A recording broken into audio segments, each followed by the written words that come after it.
ಕ್ರಿಸ್ತಶಕ 1565 ದಕ್ಷಿಣ ಭಾರತದ ಇತಿಹಾಸದಲ್ಲಿ ರಕ್ತದ ಅಕ್ಷರಗಳಲ್ಲಿ ಬರೆಯಲ್ಪಟ್ಟ ಒಂದು ದಿನ. ತಾಳಿಕೋಟೆಯ ಸಮರಭೂಮಿಯಲ್ಲಿ ಎರಡು ಮಹಾಸೇನೆಗಳು ಮುಖಾಮುಖಿಯಾಗಿ ನಿಂತಿದ್ದವು. ಒಂದು ಕಡೆ ಅಜೇಯ ವಿಜಯನಗರ ಸಾಮ್ರಾಜ್ಯ, ಇನ್ನೊಂದು ಕಡೆ ಡಕ್ಕನ್ ಸುಲ್ತಾನರ ಒಕ್ಕೂಟ ಸೇನೆ. ಆ ದಿನದ ಸೂರ್ಯಾಸ್ತ ಒಂದು ಮಹಾ ಸಾಮ್ರಾಜ್ಯದ ಅಂತ್ಯವನ್ನು ಘೋಷಿಸಿತು. ವಿಜಯನಗರ ಸಾಮ್ರಾಜ್ಯ ಕೇವಲ ಒಂದು ರಾಜ್ಯವಲ್ಲ, ಅದು ಒಂದು ಸಂಸ್ಕೃತಿ. ವಿಶ್ವದ ವ್ಯಾಪಾರಿಗಳು ಇಲ್ಲಿ ವಜ್ರಗಳನ್ನು ಖರೀದಿಸಲು ಬರುತ್ತಿದ್ದರು. ಪರ್ಷಿಯನ್ ಪ್ರಯಾಣಿಕರು ಇದನ್ನು ರೋಮ್ ನಗರಕ್ಕಿಂತ ಶ್ರೀಮಂತ ಎಂದು ವರ್ಣಿಸಿದರು. ಹಂಪಿ ಐಶ್ವರ್ಯದ ಚಿಹ್ನೆಯಾಗಿತ್ತು. ಕೃಷ್ಣದೇವರಾಯರ ನಂತರ ರಾಜ್ಯದ ನೈಜ ಶಕ್ತಿ ಅಳಿಯರಾಮರಾಯರ ಕೈಯಲ್ಲಿತ್ತು. ಅಳಿಯರಾಮರಾಯ ಬುದ್ಧಿವಂತ ರಾಜಕಾರಣಿ, ಆದರೆ ಅಪಾಯಕರ ರಾಜಕೀಯ ಆಟಗಾರ. ಡಕ್ಕನ್ ಸುಲ್ತಾನರ ನಡುವಿನ ವೈಷಮ್ಯವನ್ನು ತನ್ನ ಲಾಭಕ್ಕೆ ಬಳಸಿಕೊಂಡರು.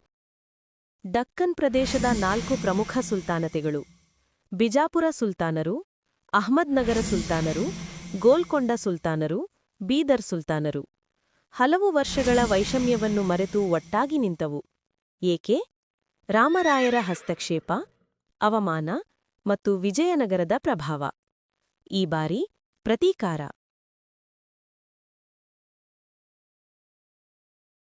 1565 ಜನವರಿ 23 ತಾಳಿಕೋಟೆ ಸಮರಭೂಮಿಯಲ್ಲಿ ಲಕ್ಷಾಂತರ ಯೋಧರು. ವಿಜಯನಗರ ಸೇನೆ, ಆನೆಗಳು, ಕುದುರೆ ಸವಾರರು, ಭೀಕರ ಯೋಧರು. ಆತ್ಮವಿಶ್ವಾಸ ತುಂಬಿತ್ತು, ಆದರೆ ಒಂದು ದೊಡ್ಡ ತಪ್ಪು ಇತ್ತು.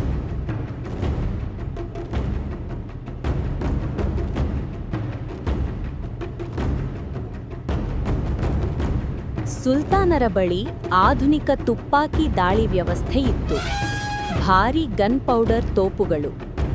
ವಿಜಯನಗರ ಹಳೆಯ ಯುದ್ಧ ತಂತ್ರಗಳ ಮೇಲೆ ನಂಬಿಕೆ. ಯುದ್ಧ ಬದಲಾಗಿತ್ತು, ಆದರೆ ಯುದ್ಧ ತಂತ್ರ ಬದಲಾಗಲಿಲ್ಲ.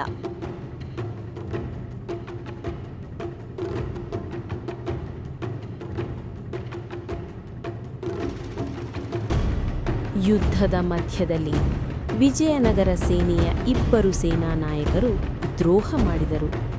ಅವರು ಸುಲ್ತಾನರ ಪಕ್ಕ ಸೇರಿದರು. ಗೊಂದಲ, ಭೀತಿ, ಸೇನೆಯೊಳಗೆ ಅಸ್ಥಿರತೆ.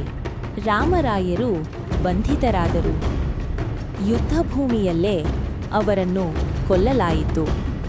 ಅವರ ತಲೆಯನ್ನು ಎತ್ತಿ ತೋಡಿಸಲಾಯಿತು. ಅದನ್ನು ಕಂಡ ವಿಜಯನಗರ ಸೇನೆ ಮನೋಬಲ ಕಳೆದುಕೊಂಡಿತು. ವಿಜಯದ ನಂತರ ಸುಲ್ತಾನರ ಸೇನೆ ಹಂಪಿಗೆ ದಾಳಿ ಮಾಡಿತು. 6 ತಿಂಗಳು ಲೂಟಿ, ಬೆಂಕಿ, ಧ್ವಂಸ. ಐಶ್ವರ್ಯದ ನಗರ ಅವಶೇಷಗಳ ನಗರವಾಯಿತು.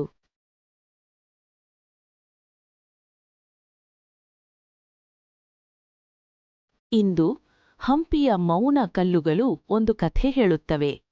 ಅಹಂಕಾರದ ಕಥೆ, ದ್ರೋಹದ ಕಥೆ ಮತ್ತು ಒಂದು ಯುದ್ಧವು ಹೇಗೆ ಒಂದು ಮಹಾಸಾಮ್ರಾಜ್ಯವನ್ನು ನೆಲಸಮ ಮಾಡಿತು ಎಂಬ ಕಥೆ. ಇದು ವಿಜಯನಗರದ ಕೊನೆಯ ಅಧ್ಯಾಯ.